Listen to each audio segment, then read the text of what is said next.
Peut-on considérer la révolution en cours dans le domaine des communications planétaires comme un des aspects de l'évolution en général de la Terre? La question vaut la peine d'être posée parce qu'on a vu dans les entretiens précédents qu'il était nécessaire d'élargir le concept d'évolution pour en mieux comprendre les mécanismes. On a vu aussi comment l'approche de ces phénomènes par les systèmes nous permettait de percevoir la cohérence sous-jacente à des phénomènes qui sont apparemment hétérogènes. Et l'homme d'aujourd'hui est encore un homo sapiens, mais il est déjà, si j'ose dire, un homo communicans. Et l'homo communicans de demain, quel sera-t-il dans ce contexte d'une planète entière qui pense? Alors bien sûr, il faut mettre des guillemets à cette expression. Nous avons choisi pour notre 4e et dernier entretien ce titre, La planète qui pense, mais il faut préciser tout de suite qu'il faut l'entendre comme une métaphore. C'est-à-dire que dans la mesure où l'on considère actuellement l'évolution des techniques, est-ce que cette évolution ne met pas en cause l'évolution de la Terre en général? Est-ce que cette évolution de la Terre ne prend pas un aspect particulier? C'est de cet aspect particulier, Joël de Ronet, que nous allons parler cette fois. Oui, c'est cela. Elle est constituée de nombreux réseaux pensants, les humains, mais les humains interconnectés les uns et les autres avec des systèmes de traitement et de stockage de l'information dont on parlera certainement. Mais encore une fois, je crois que cette évolution, il faut la situer toujours par rapport à un contexte beaucoup plus général, qui est celui de l'approche systémique, des niveaux de complexité, des interdépendances, des effets multifactoriels, et considérer cette planète qui pense dans le contexte de l'évolution des communications à la surface de la Terre, avec, encore une fois, toutes ces réserves que nous avions faites dans les entretiens précédents sur les seuils, les origines, les commencements, les changements qualitatifs et les changements quantitatifs. Par exemple, la Terre a évolué à un moment donné, la vie est née dans des conditions liées à l'évolution de la Terre, la pensée se manifeste chez l'homme et la pensée réfléchie en particulier. Les communications et leurs réseaux très denses à l'échelle de la planète depuis une trentaine d'années conduisent à l'émergence de propriétés particulières, une sorte d'ubiquité des gens, de ce mot difficile à traduire, je m'excuse, j'ai employé un mot anglo-saxon, nowness, le sens de l'instant, le sens du présent, la coexistence tout d'un coup de tout le monde par les médias télévisés et bientôt satellites avec l'événement qui se passe en un autre bout de la planète, crée une sorte de représentation mentale rapide qui rejoint un peu ce que nous disions dans un entretien précédent sur le graphe interne du cerveau de représentation mentale qui permet de se référer à des situations, de comparer des expériences et donc à une sorte d'émergence de, moi j'aime pas du tout ce terme, alors je le dis tout de suite entre guillemets, d'une pensée collective parce que ça veut rien dire, il y a tellement de diversité de pensées, mais en tout cas de formes de conception globale de notre environnement qui était jusqu'à présent très parcellaire en raison du manque de communication. Oui, et en vérité, cette communication, elle existe dès qu'un système vivant, peut-être même juste avant même un système vivant. C'est-à-dire qu'en fait, la complexification des macromolécules, c'est peut-être déjà un effet de communication. Ah oui, je crois qu'il faut, et c'est une idée qui est souvent peu répandue, insister sur ce point. La communication commence évidemment bien avant l'homme et bien avant la vie. La communication est un processus fondamental et très général de toute l'évolution de la matière à la surface de notre Terre et des systèmes complexes en particulier.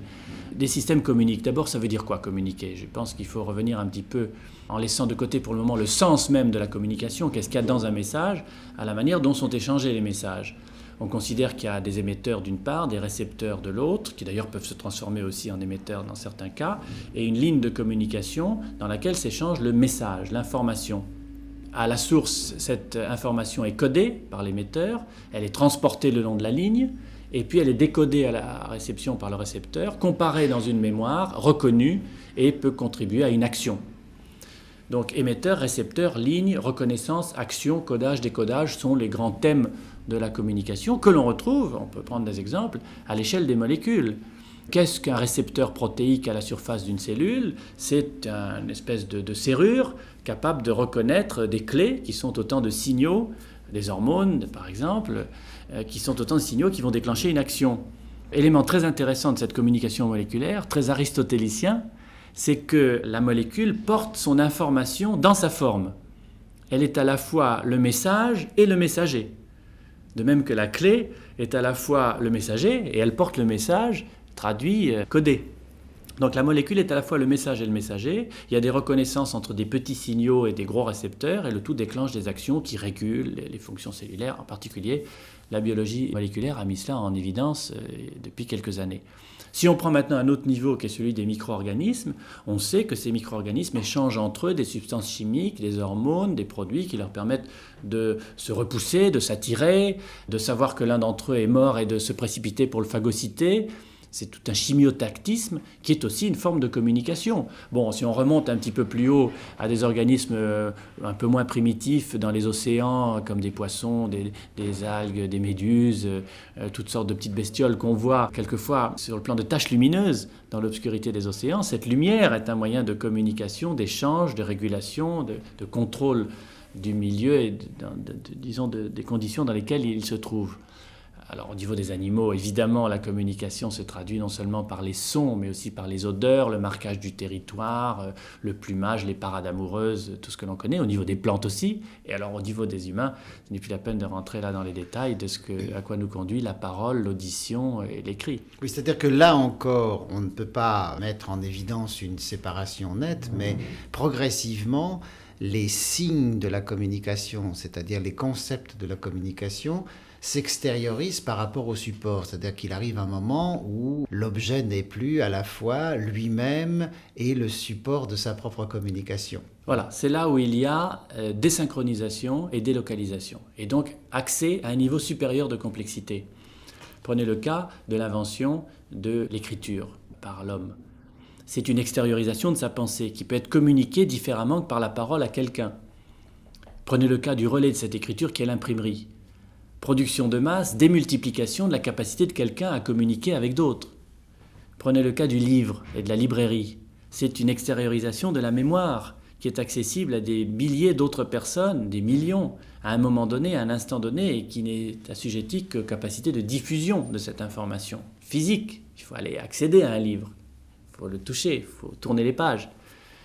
Prenez maintenant l'informatique et les banques de données, et la possibilité, comme nous l'avons ici, et comme on peut l'avoir de son domicile, d'accéder à des banques de données par un micro-ordinateur relié au téléphone qui lui-même va interroger un ordinateur en Californie ou en Angleterre ou dans le sud de la France et avoir accès immédiatement à cette information électronique, d'un dictionnaire, d'un recueil, de statistiques, de références bibliographiques scientifiques. Encore une fois, degré de complexité supérieur par délocalisation et désynchronisation complète de l'information.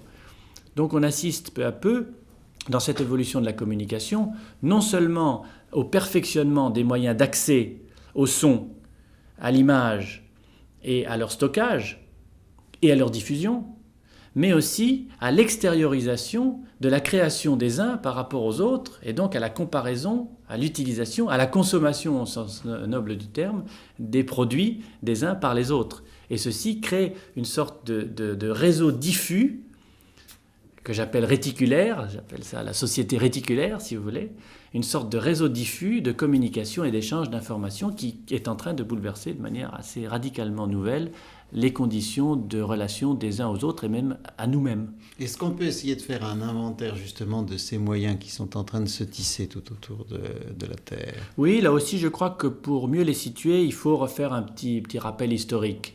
Et pour ça, je voudrais les situer par rapport à 3 phases. Une phase, je dirais, qui était la phase de caractère agricole, disons, de l'évolution de l'humain. Agricole parce que les hommes se sont fixés dans un certain nombre de vallées fertiles, donc ils ont commencé à communiquer entre eux dans ces zones où il fallait se réunir pour être plus protégés, pour cultiver, utilisant pour cela l'énergie du soleil, sous la forme des plantes que l'on fait pousser pour se nourrir, mais aussi sous la forme du vent, de l'eau, pour faire actionner un certain nombre de machines pour cultiver. Et les animaux évidemment dont on utilisait la bioénergie.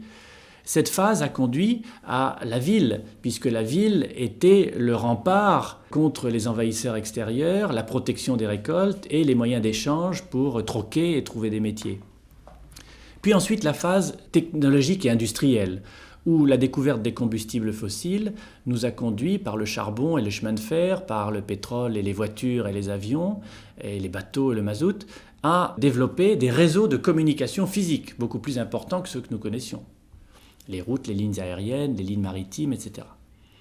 Et puis ensuite, troisième phase, la phase de l'information, la société de l'information, dans laquelle nous entrons évidemment avec l'imprimerie, mais qui se développe avec le livre, les éditions de presse, journaux et magazines, la capacité de stocker les images par la photo, et puis les supports électroniques que sont la télévision, je passe sur la radio et le téléphone bien entendu pour communiquer le son à distance, les supports électroniques de la télévision, du magnétoscope, les supports nouveaux du vidéodisque et des images électroniques, et la possibilité que nous avons d'accéder à ces différents supports, qu'ils soient de l'écrit, qu'ils soient de l'image, qu'ils soient du son, non seulement par restitution de la réalité, lorsqu'ils ont été pris par une caméra, mais synthétiques, lorsqu'ils ont été construits de toutes pièces par l'homme, le son et l'image synthétique, et y accéder par des réseaux câblés de plus en plus réticulés, le câble en fibre optique, des réseaux hertziens, des réseaux venant des satellites et qui,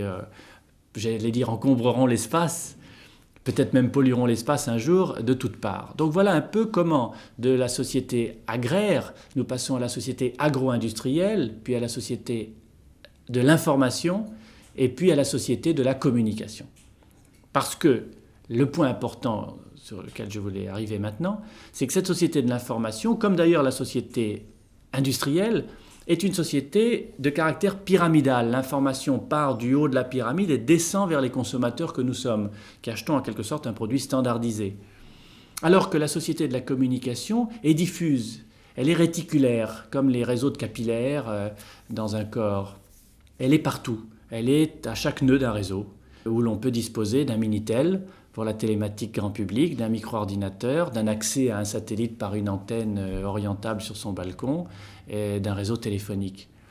Et cette société de la communication qui se développe autour de nous crée à son tour de nouvelles contraintes, de nouveaux enjeux, de nouveaux pouvoirs et de nouveaux défis.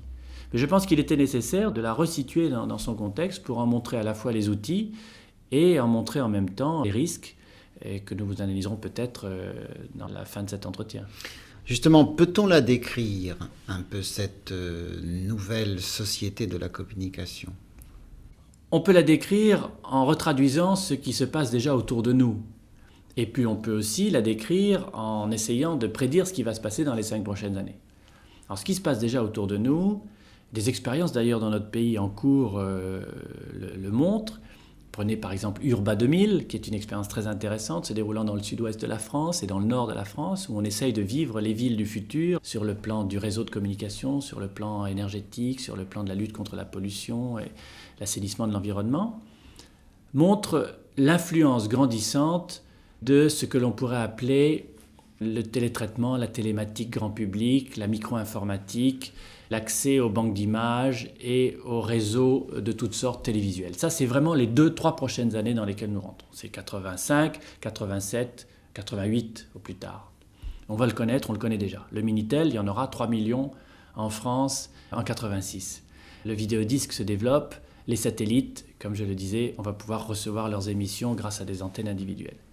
Et puis les 5 prochaines années, c'est-à-dire 88, 93 ou disons peut-être même les 10 prochaines années. Cela va être marqué par un certain nombre de points précis. D'abord, les ordinateurs, les micros, comme on dit, qui communiquent aujourd'hui avec nous par le clavier, par l'écran, qui sont donc des instruments un peu difficiles à manipuler, assez rébarbatifs, vont communiquer avec nous sous la forme de notre langage habituel. C'est-à-dire que nous allons leur parler, ils vont comprendre notre voix, ils vont nous répondre dans une voix synthétique, un peu métallique, un peu étrange, mais modulée, lire nos textes, dialoguer avec nous.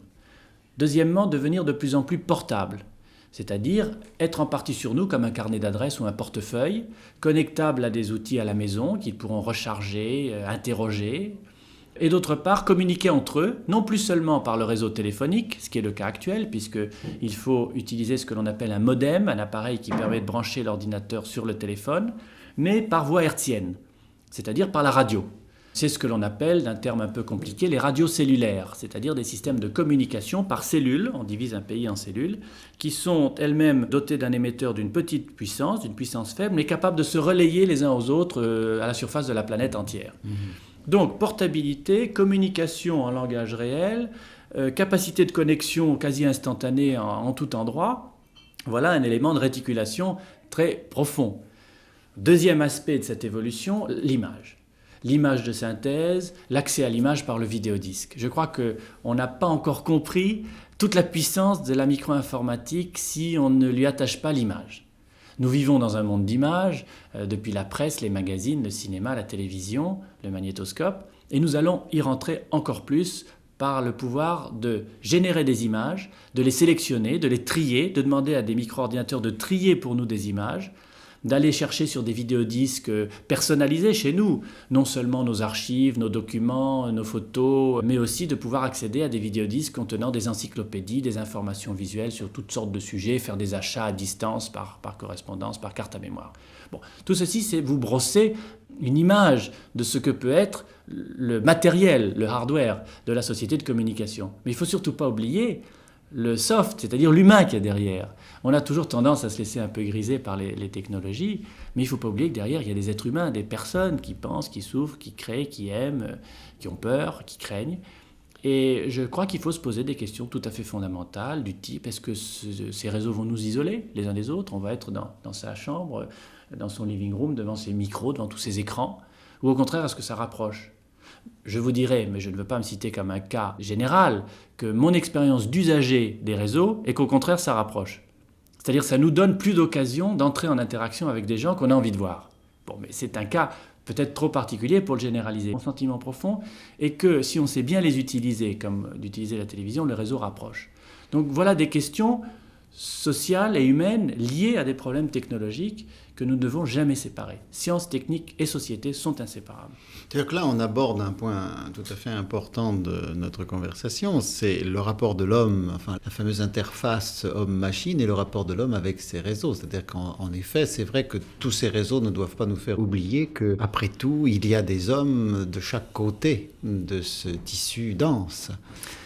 Mais quel type d'influence, parlons toujours un peu évolution, quel type d'influence ou de rétroaction toutes ces choses peuvent avoir? On pourrait répondre de manière indirecte par la constitution, par exemple, d'un réseau câblé dans des villes. Et là, on a en présence deux types d'acteurs, au sens large du terme. D'une part, des acteurs institutionnels, des entreprises, des organismes publics, l'État, qui doivent prévoir à l'avance le câblage de ces villes, trouver des accords avec les municipalités, les corps constitués locaux, pour que se planifient et s'organisent ces différents réseaux, que les investissements soient faits au bon moment. Et d'autre part, deuxième catégorie d'acteurs, nous, vous, moi, ceux qui vont les utiliser, et qui ne sont pas que des consommateurs passifs, tout au moins qui ne voudraient pas être que des consommateurs passifs. Et là, nous avons une situation tout à fait intéressante, je dirais, qui nous ramène à ce que nous disions dans un entretien précédent, c'est-à-dire le câblage d'un réseau de l'intérieur. Un petit peu comme si, toute proportion gardée, nous étions en train de construire une sorte de grand cerveau de l'intérieur. Dans l'image de mes villes câblées, on fait des synapses en quelque sorte. C'est une sorte de synaptogénèse. Il y a des contacts qui s'établissent entre les micros, entre le visiophone bientôt, entre les Minitel, entre les personnes. Et ces contacts se font de manière foisonnante, un peu anarchique, exubérante, et vont conduire probablement à des sélections, à des diminutions de contacts pour préserver à la fois la variété, mais en même temps l'efficacité. Et donc, je dirais, si vous voulez, que pour répondre à votre question sur les comportements, ces réseaux s'enrichissent de l'intérieur, mais ils ne peuvent s'enrichir que dans la mesure où les usagers, les utilisateurs, les humains, apportent à ces réseaux une substance, des moyens de contact, de relations, créent des nouvelles opportunités, des nouvelles relations humaines, des nouveaux marchés, pourquoi pas des nouveaux emplois, qui conduisent à un remplissage au sens noble du terme de ces réseaux par un contenu très dense de valeurs humaines. La situation la pire serait que ces organismes planificateurs non seulement planifient l'infrastructure, c'est-à-dire les réseaux, mais aussi ce qu'on va mettre dedans. En disant, avant on avait 3 canaux, je schématise, maintenant vous en avez 50, ben on va remplir ces canaux, on va les remplir d'émissions. Soit on va les acheter à l'étranger, soit on va produire des tas d'émissions pour remplir. Et puis nous, on va continuer à consommer. Alors qu'une situation beaucoup plus positive pour le développement de ces réseaux serait que nous apprenions, nous, utilisateurs, usagers, à nous en servir par essai, par erreur, par tâtonnement, au fur et à mesure qu'ils se développent, de manière à pouvoir essayer de les enrichir. Vous voyez quel comportement différent cela représente. Ça, c'est effectivement l'impact à court terme et éventuellement à moyen terme. Mais à plus long terme, est-ce que cette espèce de symbiose entre homme et réseau, ça peut être un agent d'évolution de l'homme, puisqu'on a eu l'occasion d'en parler plusieurs fois? Alors je le disais dans un entretien précédent que ce qui me paraissait plus intéressant que le surhomme, c'était la symbiose entre l'homme et le tissu qu'il a créé autour de lui, de réseaux de communication, nous venons d'en parler, de machines physiques, mécaniques, de systèmes cybernétiques, de régulation, de machines à traiter, à diffuser, à stocker l'information. Et là se posera dans les 10 années qui viennent, dans les 15 années qui viennent, un problème fondamental qui est le problème des interfaces. La manière dont cette symbiose va se réaliser physiquement. Comment l'homme va-t-il interagir avec ses propres machines qu'il a créées lui-même? Pour le moment, vous le savez, je ne vous apprends rien en vous disant que cette interface est mécanique. Je dirais qu'elle est biomécanique. On appuie sur des claviers avec les doigts, on tourne des boutons de porte, on appuie sur des boutons d'ascenseur, on tient des volants de voiture, on appuie sur des accélérateurs. C'est un effet du muscle sur un bouton avec un ressort dedans, en quelque sorte. Bien sûr, avec la voix, je le disais tout à l'heure en parlant des ordinateurs qui comprennent la voix et qui parlent, cette interface est beaucoup plus immatérielle. Mais je crois qu'il faut faire un pas de plus, carrément, et je l'ai fait dans plusieurs articles que j'ai écrits récemment. Il faut se situer à 20 ans d'ici. L'an 2000, depuis le temps qu'on en parle, c'est déjà presque demain matin. Moi, ce qui m'intéresse, c'est 2015 à peu près. C'est donc d'essayer de voir comment va se structurer cette interface avec les machines électroniques que nous avons créées.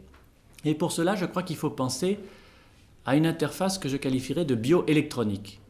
C'est-à-dire qu'on peut penser, les expériences actuelles réalisées le démontrent, et même des appareils, des prothèses, envoyer des signaux directement de notre corps, traduits par des machines, vers des ordinateurs capables, eux, de les reconnaître et de nous renvoyer des signaux. Alors, loin de moi l'idée d'un homme avec des électrodes partout qui envoie son information à des ordinateurs. Les choses peuvent se passer de manière beaucoup plus subtile, comme lorsque nous nous trouvons dans le poste de pilotage d'une voiture, il est construit autour de nous, c'est ce qu'on appelle l'ergonomie. Je crois qu'on va vers une ergonomie qui n'est plus seulement mécanique, mais une ergonomie électronique. On se coulera dans certains postes de travail, de communication bioélectronique avec ces types de machines pendant un certain temps et on s'en abstraira pendant d'autres, retrouvant l'intégrité de ce que nous sommes dans notre propre être biologique. Mais je pense qu'on ne peut pas réfléchir à l'évolution des 20 prochaines années des relations entre l'homme et l'ordinateur sans envisager ses capacités de communication bioélectronique.